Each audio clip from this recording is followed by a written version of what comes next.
Shove it, man! Welcome back to the show where an idiot tries to get into modern wrestling. I've not kept up with wrestling for over 10 years, but now it's time to try and find a new show. These are my initial reactions as a first-time viewer. I don't do research, I don't know most of the wrestlers, and I'm a complete idiot. Last time out, I didn't manage to decide on a new show for me, but I did feel like MLW catered to me the most, so they will be getting a second try for sure.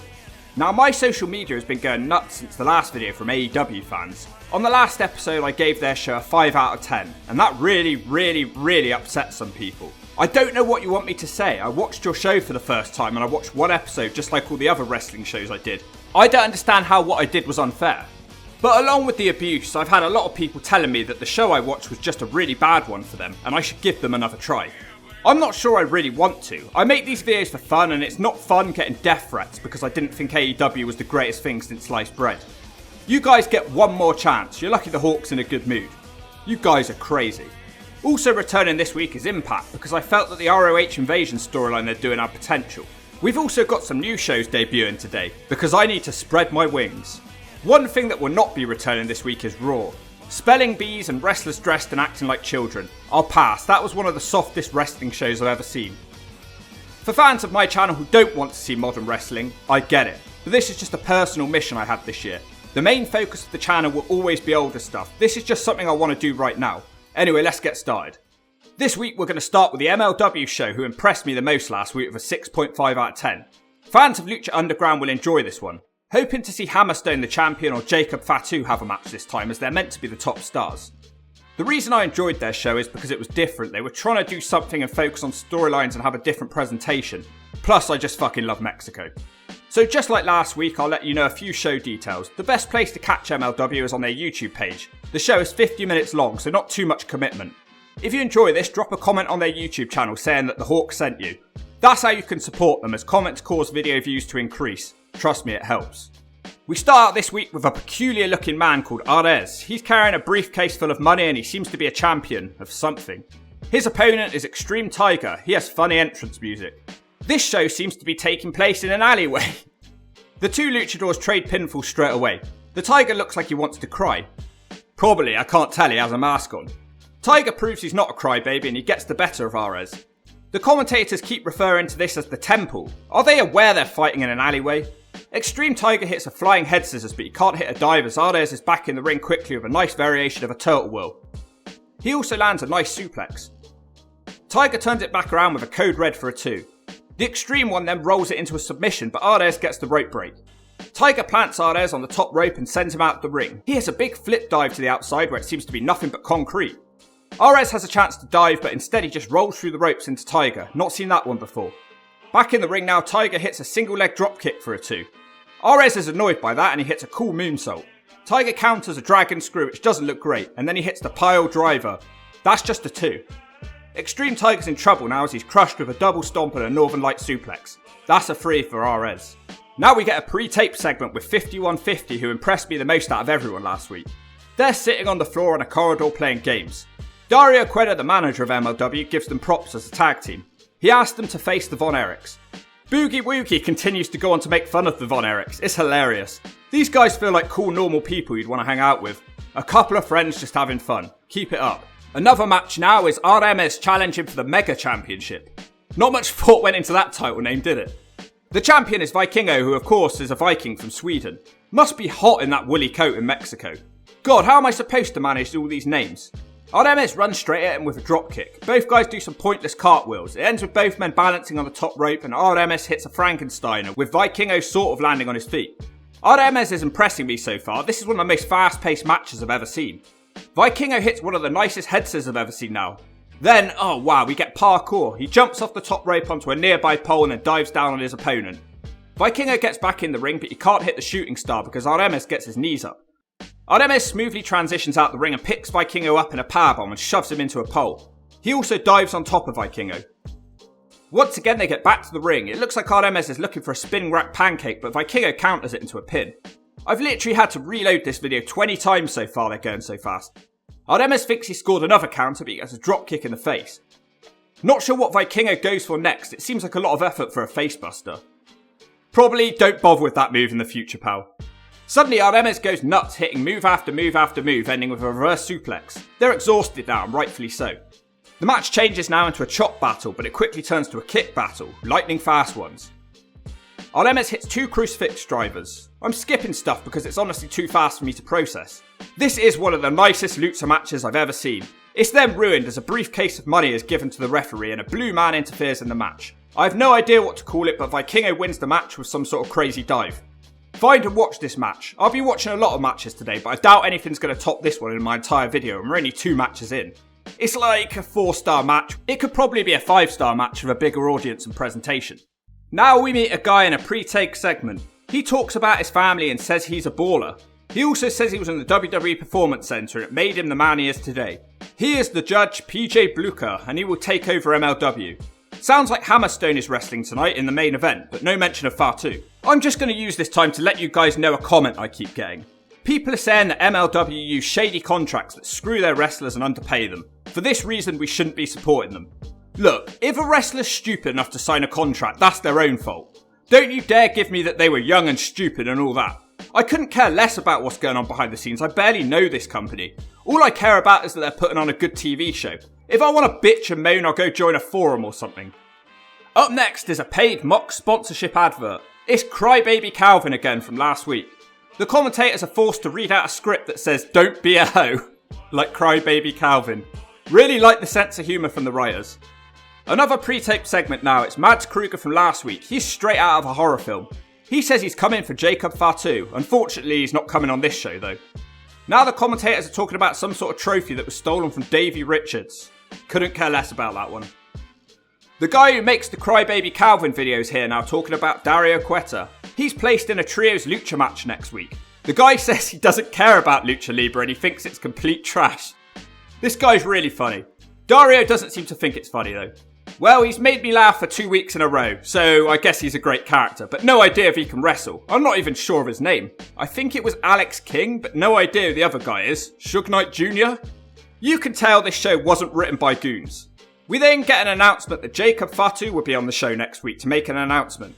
What I think's really happened is that he probably had trouble getting into Mexico due to his legal problems in real life. That's what I reckon anyway. Dario Cueta strolls out to the ring now. They need to build him an office at ringside like in Lucha Underground. He's just here to watch the main event. So here he is, Brock Lesnar's little brother, the MLW champion Alex Hammerstone, who has an injured arm.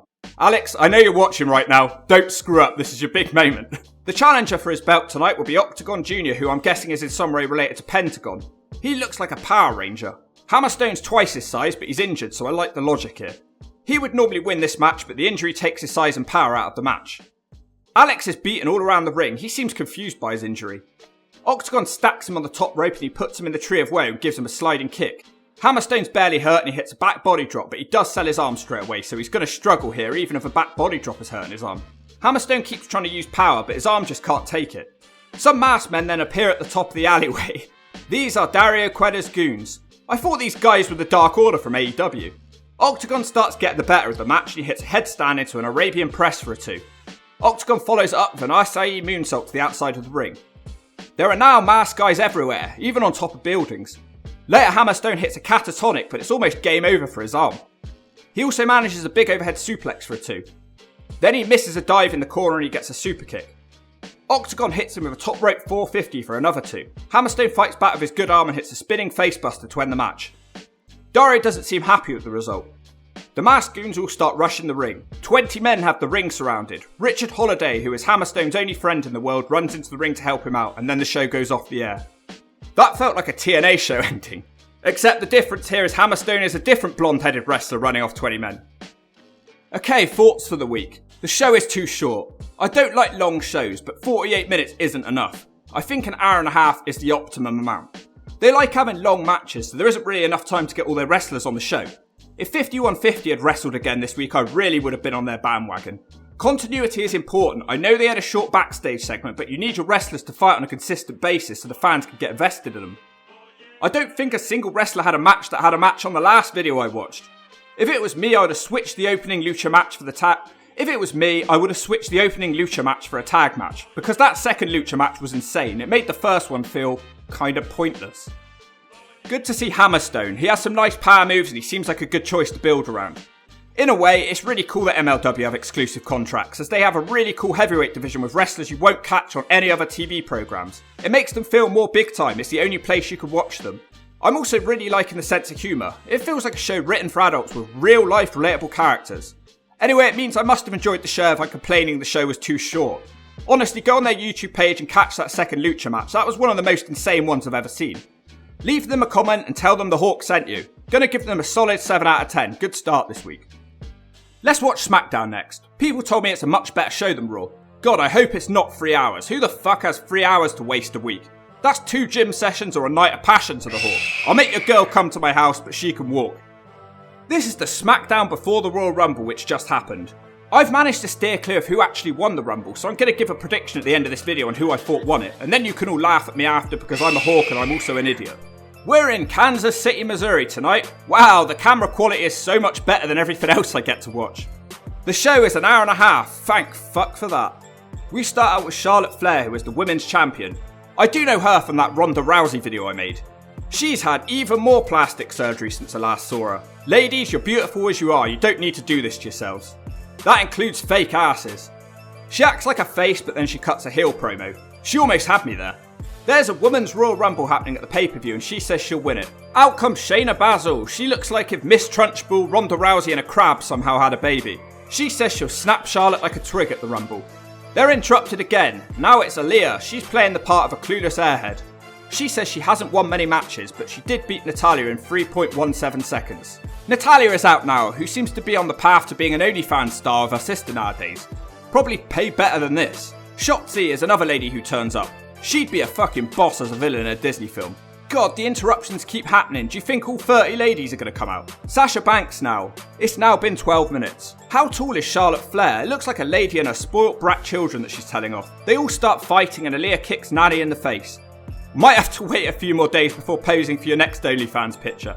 Charlotte and Sasha are the last two standing, but Sasha kicks her and throws her out the ring. God, I hate blue girls. This was a trend around here a year ago. I've seen enough of that. 2 people who look like beggars are cutting a promo. Wait, that's Sheamus. What the hell happened to him? They even sound like homeless people on Spice. Sheamus gives him a mask for some reason. Oh, he's got a previously broken nose. There we go. These 2 guys are out now. The other guy is called Rich Holland. He doesn't live up to his first name then. They will face Cesaro, who is a bold man with a Matrix gimmick, and Ricochet, who is also bold. They must team together because they have things in common, you see. Sheamus loses his cool and he bells from the ring. It's apparently his birthday. He comes back, but he shouldn't have bothered because he gets clotheslined and stomped upon by the Swiss Superman. Ricochet and Paul Holland are in now. Ricochet sends him into the apron and hits a triangle dropkick. Then he dives to the outside, but he pretty much misses Paul Holland. Sheamus gets his chance against the cruiserweight and he breaks him in half with a nice backbreaker. Holland gets back in and he hits a nice overhead suplex. Ricochet springs off the ropes with a moonsault and he gets his big bold brother in.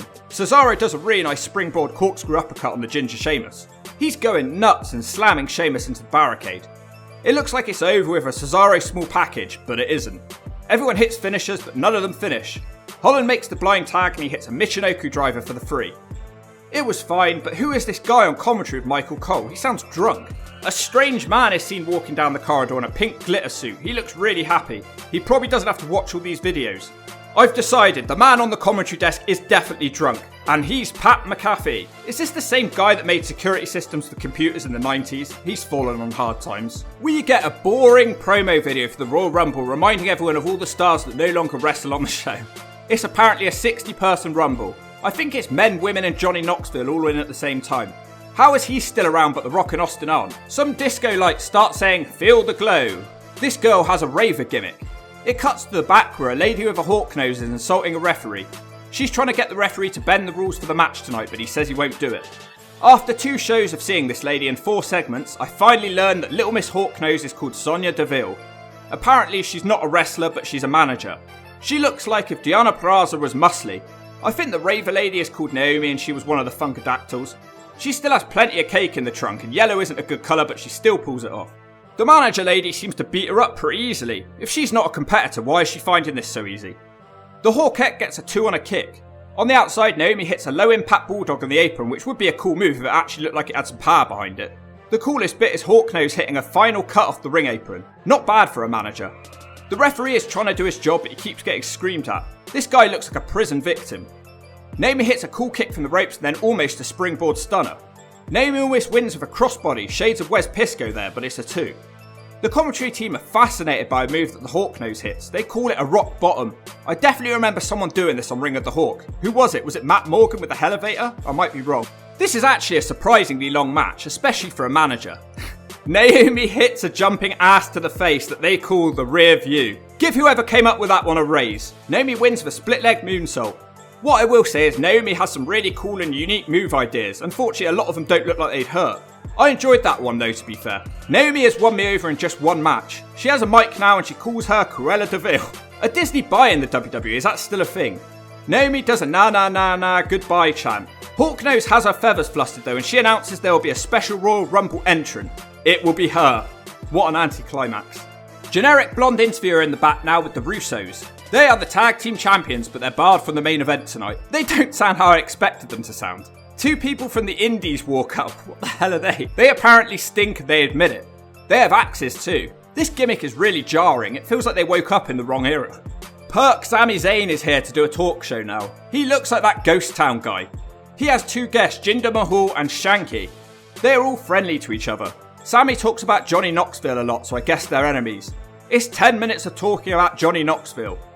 A man called Rick Boogs is here, screaming and playing a guitar, and he brings out Shinsuke Nakamura. What have they done to his entrance music? It's the same, but worse somehow. It sounds over-edited. I have no idea what's going on. Rick Boogs looks like a final boss. Perk Sami is knocked out the ring, and we're going to have a tag match with the 4 remaining guys. There is an advert for the next wrestling game. Why do the graphics still look so bad? I honestly feel like the TNA Impact game had better graphics than a lot of modern wrestling games. Shanky looks like a default creator wrestler. They say he's 7 foot. Is he really? He's very lanky, he has no muscle tone whatsoever. Rick suplexes him. Perk Sami yanks Shin off the ring apron and goes back onto commentary. Boog starts hulking up. He looks like he's done a line of cocaine. He hits a bunch of Polish hammers. Boogs hits a pump handle on Shanky and takes the win. A terrible match. The generic blonde is in the back again. She's with 2 wacky people. They seem very excited to be on Smackdown. I'm happy for them. Oh, it's Kofi Kingston. I didn't recognise him. The other is Big E. Wait, they can swear on Smackdown? The commentator swore. Since when was that allowed? He's paralytic. Year and a half since Kofi Kingston and Big E have teamed together. That's some crazy shit, for sure. They will take on a man in suspenders and midlife crisis. They do make me laugh though. Kofi beats the other team up on his own. He tries to dive and turn in midair, but he's caught and thrown into the post. Nice. Seconds later, Kofi makes the tag anyway. Big E has some nice power moves. He suplexes the hell out of him. Why does he do a hip thrust to his opponent's face? Corbin does a chokeslam backbreaker onto Kofi. Never seen that move before and now I've seen it twice in 2 weeks. Mads Kruger is getting mad. Kofi also kicks out of a spinning powerbomb. Big E gets the tag and they win with a double team move. They were pretty impressive, but what on earth was that other team? Get them off the telly, they suck. Just the main event now, which will see Roman Reigns. He seems to be the main character nowadays and he's a shirt saying needle mover. He takes on that pink suit man from earlier, Seth Rollins. They are going to cut a promo first though. Reigns tells the crowd to acknowledge him. Seth seems to be playing a crazy man gimmick. Just realised they aren't actually having a match. This means the main event was that tag match. Seth sounds like Joker Sting from TNA. Reigns says he has entered God mode. They take us for a walk down memory lane now. I'm not sure if this is supposed to be a serious feud as Reigns can't stop smiling the whole promo. Seth reminds him of a time that he hit him with a chair. This causes Reigns to start twitching his nose like a rabbit on cocaine. I think he's meant to be angry. Seth tells Reigns that he loves him and Reigns looks really confused. Reigns takes a full minute to respond. I honestly have no idea who we're meant to be cheering for here. Reigns responds saying he hates him. Rollins laughs in his face and Reigns shoves him a couple of times. Then Reigns goes to leave, but he tries a sneak attack. He misses and Rollins bells. He dances away of happiness. That's your main event at the Rumble, folks. No buys. Have the writers ever seen what a real-life confrontation looks like? This felt like 2 kids on a school playground. This is better than Raw though. You're all right, but it's marginal. What were the storylines here? Other than it's the Royal Rumble tomorrow, I didn't feel like a connection to anyone here. They all felt so generic. I enjoyed Naomi the most, and that was about it. Who is my prediction to win the Rumble then? None of them? I can't see anyone from this show that's been built up to be a contender. I guess Big E? I have no fucking clue. This show was bad. It's a 4 out of 10. But at least I made it through it, unlike Raw. Let's give Impact another go now, because at least it was slightly interesting. Show starts with Chris Bay, who was impressing me a year ago before I quit watching. There's a new bold commentator who sounds identical to Disco Inferno. Chris Bay will face Jack something. What kind of a surname is that? Could they not think of anything to call him? Guy's a bit of a beast though. We've got a size mismatch in this one. Bay charges straight at him with a dropkick. Why does every match in wrestling start this way now? Something stops him with a back body drop and a hell of a punch. Bay tries to take it outside where he tries a moonsault, but he's caught and sent into the apron. Later on, Bay hits a swanton bomb to the outside, and Jeff Hardy wasn't even offended by that one. Bay works really hard to keep the big man down. Despite the size differences, Bay's really well protected in this match. He comes close to winning several times. The match turns after a big belly to back suplex by Jake Someone. He reverses a head scissors into a powerbomb, but it's still not over. Bay fights back with a top rope double stomp. Chris Bay also hits a beautiful reverse Rana. The match ends when Something no-sells a kick and he runs through Bay with a knee. He catches Bay's desperation dive with a big side slam and Jake Somebody wins the match. He can't celebrate though because two other guys are here. I think they said they're related to Haku or something. I might be wrong. A couple of other people also appear in the ring. I think this is the Bullet Club that I've heard so much about. This is my problem. Every time I watch Impact, there's a million wrestlers from other promotions turning up. I can't get used to who the wrestlers are because they change on a weekly basis. I don't know who these guys are, so why should I care? It feels like a nod to the internet. I'm sorry, no one else would know who these guys are. Talking of wrestlers from other promotions, the ROH invasion is out in the dark crowd somewhere. There's about 20 men invading, so who's actually signed to TNA anymore? Moose? Choose a wrestler and focus on them, you idiots. We come back from an advert break and some wrestlers who are apparently signed to TNA are in the ring. Rhino threatens the ROH guys and tells the security to let them through. Why are they all dressed in red? Scott D'Amore plods out to say the internet is buzzing. Yep, nothing else is though.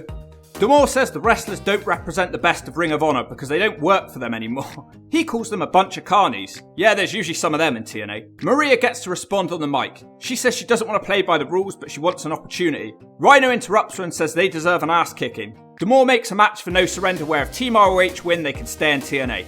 A very small, scruffy man tries to talk. Wait, was that Chris Sabin? Everyone tries to talk. They make a main event between PCO and Chris Sabin, so I guess it was him.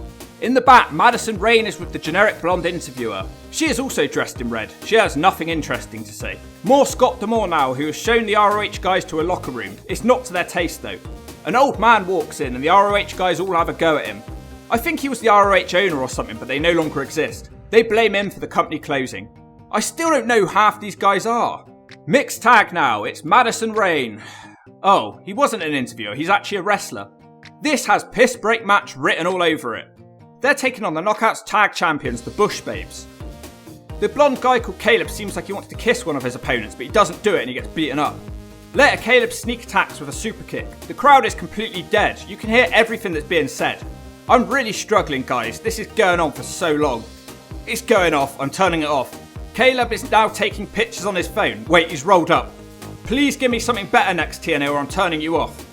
Some TNA guys meet backstage. Out of nowhere, Jake Someone asks if a mouthy little guy slept with Eddie Edwards' wife. A completely random woman walks up and puts the four of them in a match with the Bullet Club next week. A match where I will know 2 men's names out of 8. Somewhere else backstage, Eric Young's crew meet with the Good Brothers. They're all worried about the Bullet Club. The Good Brothers are using Eric Young's crew as goons to take out their enemies. They agree to kill the Bullet Club.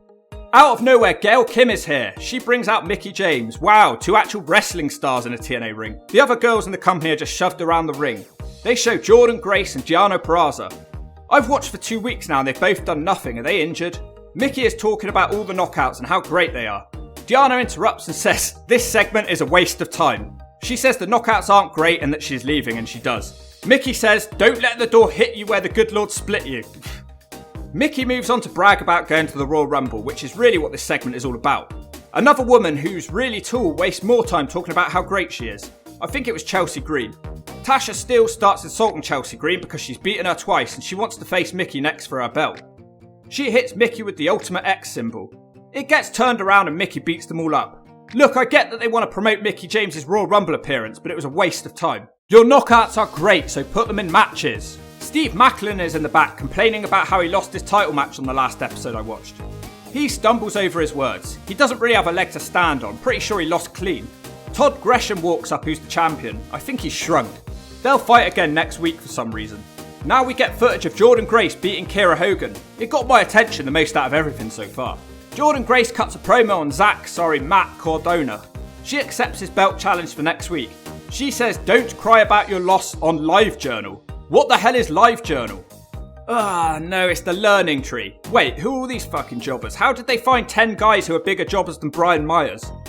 It's a 9-on-1 handicap match against W. Morrissey. He smiles, so he's not too worried about facing 9 men. These jobbers are so funny. One gets chokeslammed out of the ring. It's just complete destruction here. Morrissey's skin is covered in pus and acne from the roids he's been doing. A depressed version of Shane Douglas doesn't want to get in the ring, so Morrissey brings him in and then powerbombs him on an early 90s DDP. It's over. Brian Myers squares up to Morrissey and then Moose appears. About time he showed up. Moose hits him with the title. The jobbers are now back in the ring, but Morrissey fights them all off. He turns into a Moose spear, unfortunately for him. I bet neither of them are on the rest of the show.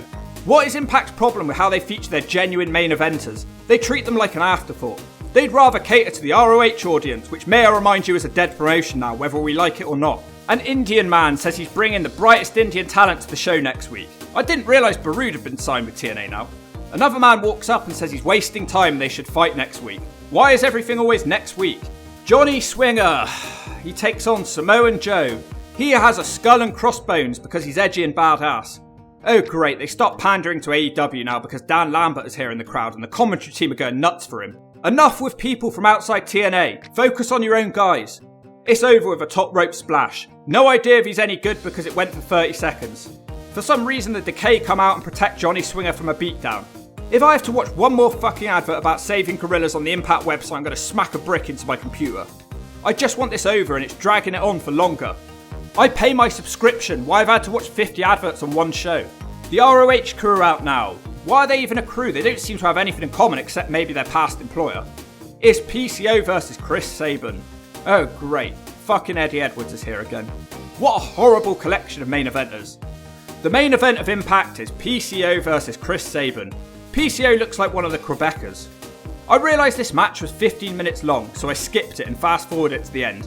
It's not a knock on either guy, I just don't care about it. There's nothing edgy or interesting about this. Oh great, another gorilla advert.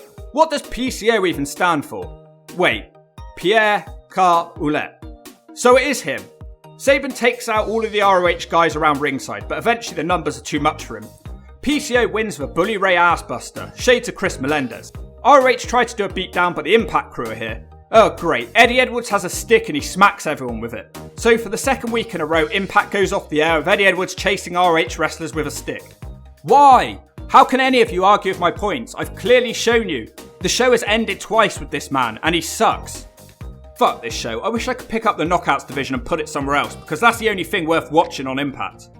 Terrible booking of main eventers, no humour, confusing amounts of wrestlers turning up, 50 different wrestlers on a 90-minute show, poor headlining matches, dead crowd, boring storylines, and Eddie fucking Slapnut Edwards. Joke's on them though, because I've just finished watching and I've already forgotten almost everything that happened. 3 out of 10, I hated it. I did, however, donate £5 to a gorilla charity. Next up, it's the show that didn't make it last week, but it's a new inclusion for this week. It's DPW, Deadlock Pro Wrestling. For those of you who don't know, this was a company that started pretty recently by some good lads who do similar stuff to me. So it was a bit like Twat Culture Pro Wrestling from what I can tell, hopefully without the twats. They were nice enough to shoot me a message and let me use their footage for today's video. If you want to catch them, they post shows on YouTube, but they also have a pretty nice website where you can catch more shows for $11.08 a month. Why the 8 cents, I have no idea.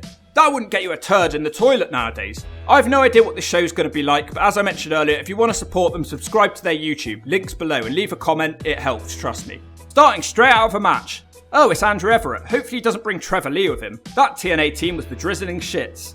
His opponent comes out to 2-pack Hail Mary. This is Calvin Tankman. Jesus, this dude is massive in height and stomach. Everett has to use his speed. He almost gets back body drop, but he lands on his feet. Everett's gymnastics display is ended by a straight up fist to the face. Moments later, he gets smacked again. The Tank Man rams him in the corner and then backdrops Everett. It's pretty basic offense, but it all looks painful. They fight around the gym. Man, I've never seen so many squat racks in one gym. There's like 3 at my place. Big up Kings though. Tank Man invites one of the crowd to chop Everett. Back in the ring, Tank Man continues manhandling Everett. He's bouncing all over the place to the big man. Everett keeps getting up though and he flips him off. Everett gets a huge hope spot of a springboard spinning wheel kick. They're out of the ring again now though, with Everett hitting an Acai moonsault. Everett misses a second rope star press, but he recovers into a standing one. I actually like this so far, I'm surprised. Everett stupidly tries a choke slam but gets a spinning backbreaker from the Tank Man. How was that not a free? Everett tries another springboard but it's countered with a Tank Man back elbow to the face.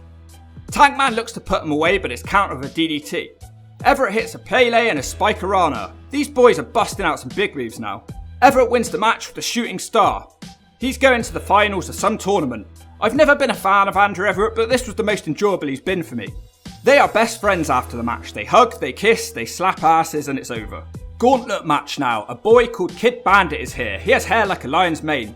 He takes on a wrestler with a Jamaican gimmick. His name is Calabus, not Cannabis, I know what you're thinking. He immediately charges and hits a pile driver. He's swearing and going nuts. He needs some cannabis if you ask me. The next man is called Tenchi X. He catches Calabus with a DDT. Kid Bandit hits the sliced bread on the ring apron and Calabus is eliminated. Damn, I was enjoying that, it had New Jack vibes. The Cruiserweights fight as a man with a Native American gimmick joins. He outmatches the two smaller wrestlers.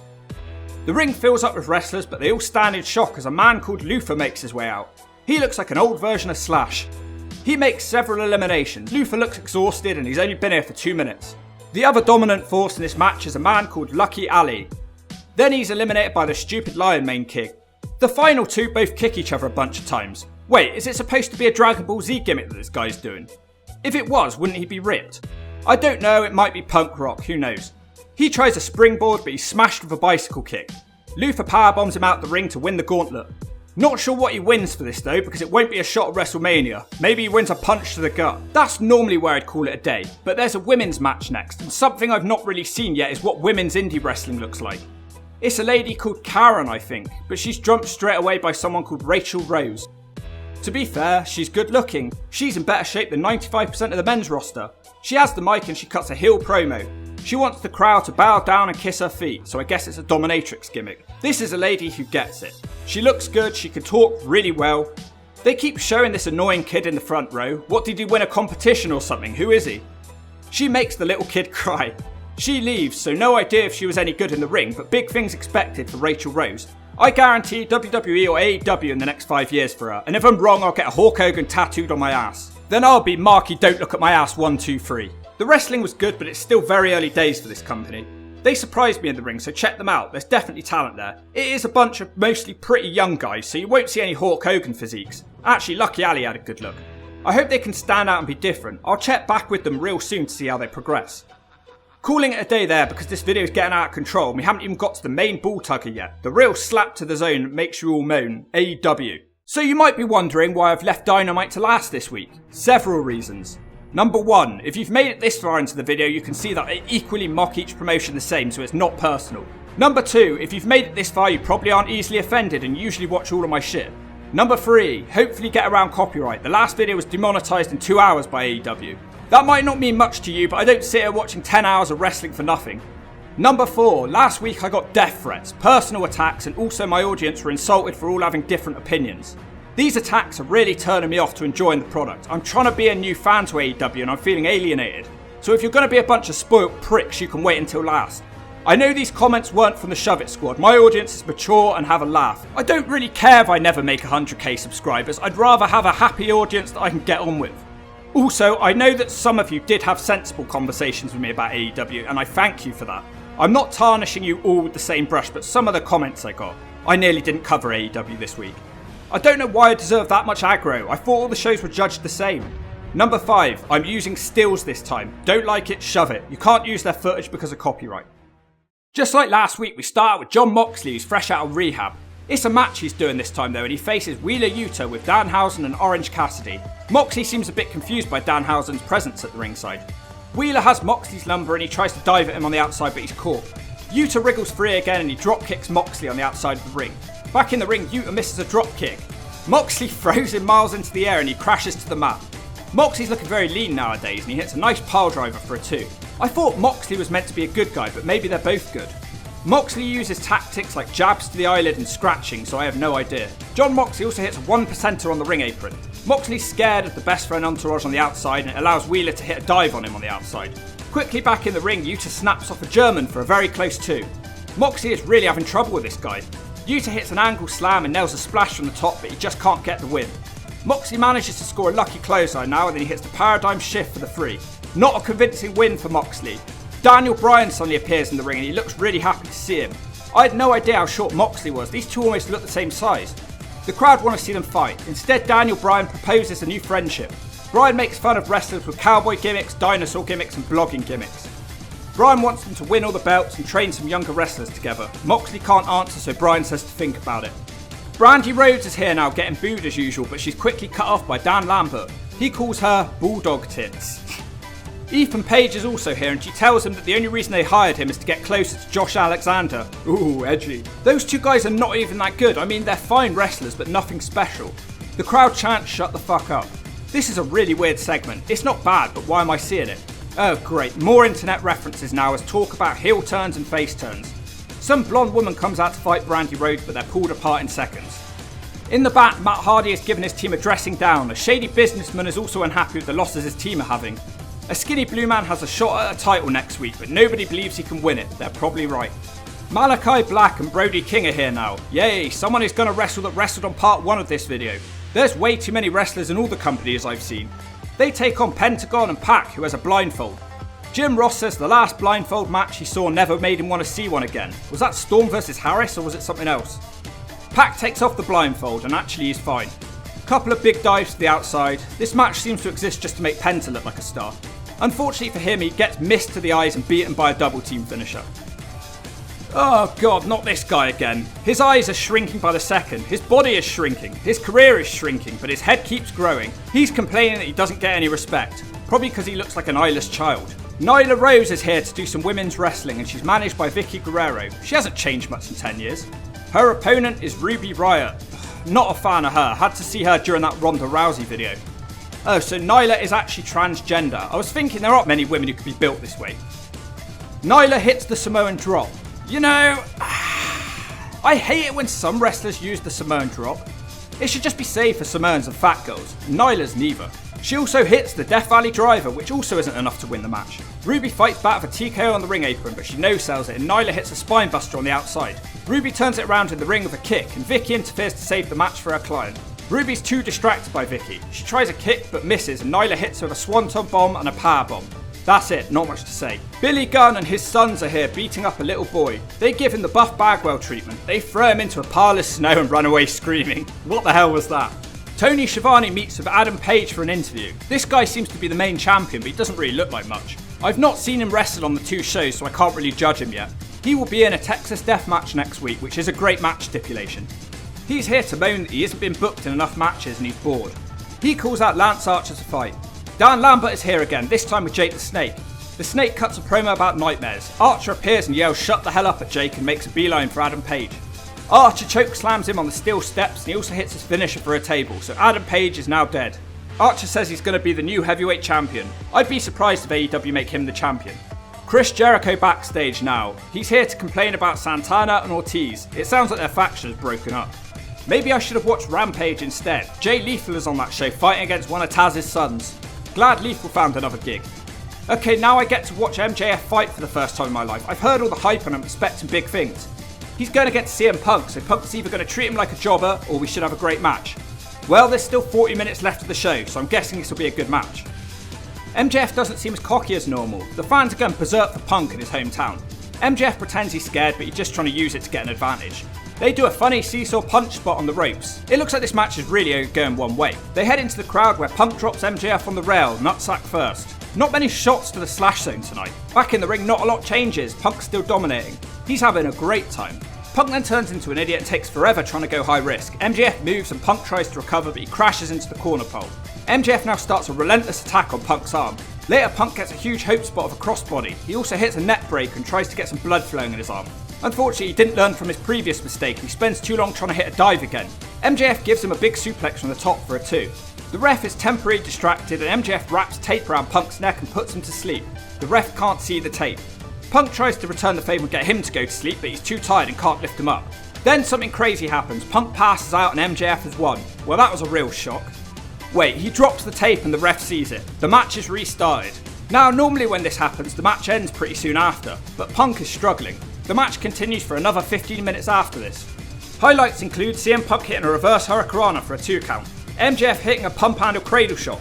I have no idea who's winning this one. The crowd chant "Eat his pizza" for some reason. Punk's leg and shoulder are now both screwed. After some biting, Punk hits a top rope pedigree. Thought he was going for a double underhook. This one's still going though, as both men reverse tombstones into a pinning attempt. CM Punk drops MJF with a kick and he goes up top for a third attempt, but this time he hits the elbow drop. It's just a 2. Wardlow makes an appearance, but nobody knows whose side he's on. He comes face to face with Punk and they kiss. No, I'm joking. Wardlow leaves him alone, so it begs the question, why has he come out? He has the ref and Punk distracted without really doing anything. MJF punches Punk with his ring and that's how it ends. Apparently Wardlow threw him the ring, but we barely saw it. So MJF has beaten Punk twice in one night. Punk's first AEW loss. Really impressive match from these two. Either this or that lucha match from MLW would be my match of the week, depending on what you're looking for.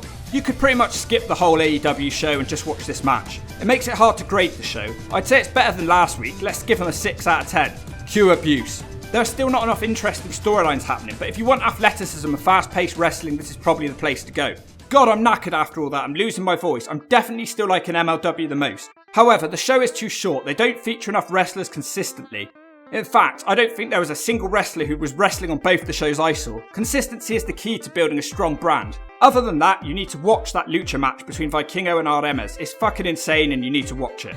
Impact completely blew it. I just can't follow what's happening on that show. There are too many people. You could fire half of them and hire 2 stars to exclusive deals. That'd be much more worthwhile. Smackdown wasn't much better with a bunch of generic wrestlers doing nothing. Fire all the nerd writers and hire someone who has actually lived life and has experiences that people can relate to.